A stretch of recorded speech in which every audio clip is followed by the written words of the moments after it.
Sur le terrain, Emmanuel Macron cultive son image d'homme de dialogue.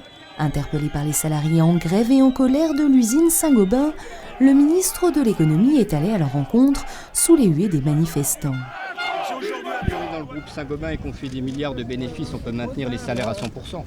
Mais ça, c'est dans la négo que vous allez avoir au sein de l'entreprise. Le dialogue social, quand on n'a pas de commandes, vous savez très bien comment ça se passe.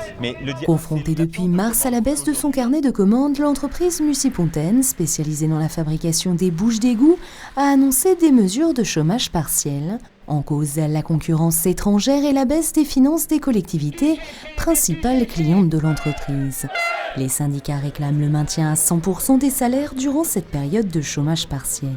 On considère que c'est pas aux salariés de régler la facture et quand on est un grand groupe comme Saint-Gobain qui fait des milliards de bénéfices, qui a augmenté de 36% le dividende versé à son actionnaire, on doit bien avoir 500 000 ou 1 million d'euros pour maintenir le salaire de ses salariés. Le ministre de l'économie a tenu à ménager salariés et employeurs, car Saint-Gobain est aujourd'hui le leader mondial sur le marché des canalisations.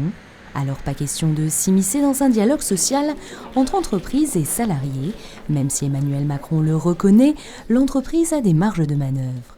Le gouvernement, il vote des lois, il les fait appliquer, il accompagne, il stimule, il peut aider, mais il n'a pas à interférer dans un dialogue social.